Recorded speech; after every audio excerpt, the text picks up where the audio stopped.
Never know who's going to show up at Rising Star Casino having fun. Peter Cottontail, his wife, and a chick showed up today having fun playing blackjack, and they'll be here.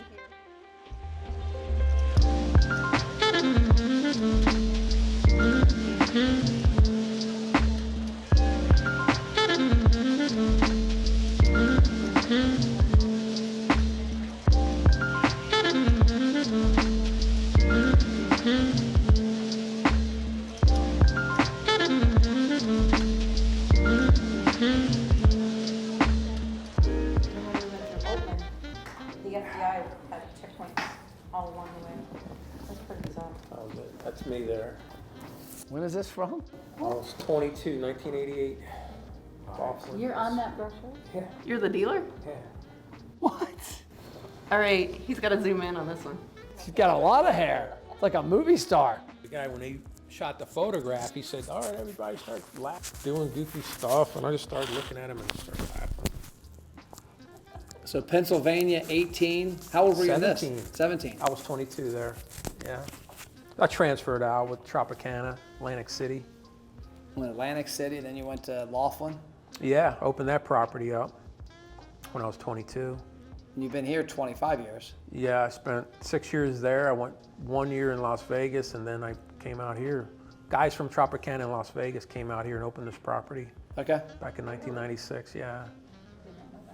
Dick Brewer, who was from Hamilton, Ohio, originally went to Vegas in 1957. So he's in the gaming business a long time. Came out here, opened up the boat, and director of table games. Brought his buddy, Emil Russell, who, when I knew him, was retired, owned a baseball card shop in Bullhead City, Arizona, so I spent a lot of money there, you know. And then a couple other guys, Randy Pierce and Peter Martin, who worked Tropicana in Las Vegas. They came out here, they were shift managers, so. Yeah, I called him up, and yeah, Peter. That had to be a culture shock. I mean, you went from Atlantic City to Laughlin. You said you were in Vegas for a year. Yeah. And then here, this is a lot different than Vegas. Yeah. Just a little. But as far as the clientele is concerned, being that I worked in the East Coast, the West, and then coming to the Midwest, the clientele, the people here are the nicest people I've ever met. Ever met. Which makes it easy to stay. It makes it very easy. Yeah, very easy. Yeah.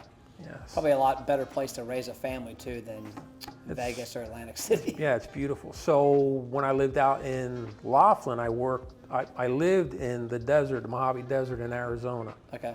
So the town wasn't even established. It wasn't on a map. You couldn't find it. So there's about 3,500 mobile homes in this big valley. No paved roads. One paved road was the main highway. They took you in and out. And our daughter was born in 1993, and they built a school at the end of our road. And it had like a 6-foot chain link fence around the school, right? And the nearest supermarket was like 20 miles. The nearest shopping mall was Vegas, 100 miles. And I looked at that school, and I looked at my daughter and said, I am not gonna raise her here. Yeah. She will kill me. So we moved to Vegas. Came out here and just really got established with the community, the local churches, and I live in an area so beautiful. You can't trade it. I'm not gonna find that anywhere else in the country. I've been in the desert, I've been to the East Coast. Just people are great. A giant chick Yes. at a table gambling. What's going on? You never know who's going to show up at Rising Star Casino having fun. So Peter Cottontail, his wife, and a chick showed up today having fun playing blackjack, and they'll be here periodically throughout the month of April through April 17th, and they'll meet with families out in the pavilion. Kids are welcome to come with their families and have Easter pictures taken. We'll have a kiosk, a nice little display out there. Lou Nasty, he's the guy that put up all of our displays for the Christmas casino, and he's making this display for us. So we're excited to see it. We haven't seen it yet, other than I hear there's going to be little animatronic bunnies moving around.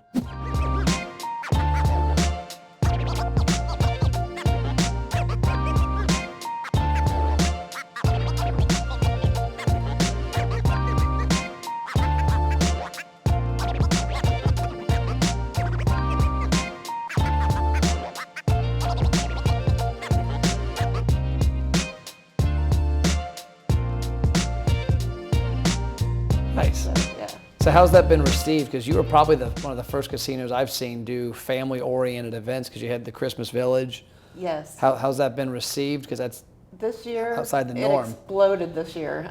We got on social media more this year, and we advertised that, you know, Santa and his little friends were going to come. And oh my gosh, we had so many people here to visit. It was great. Christmas Casino was great. Yes, it is free, and if you want to bring your cell phones for pictures, that's great. I can take a selfie with Peter Cottontail. Exactly. We encourage it. We also have kids meals for kids that are 12 and under. $5. You can't pass that up. The parents will love it. We're very family oriented. We believe in giving back to the community.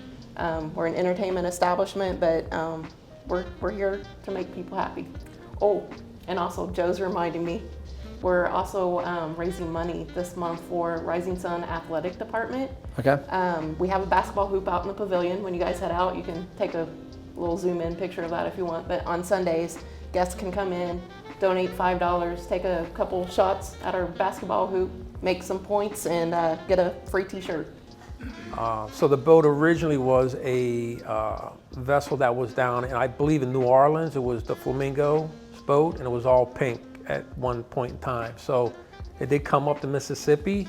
The whole boat was pink. I believe so, yes, because you can see underneath the paint that the pink that's still underneath that. Yeah.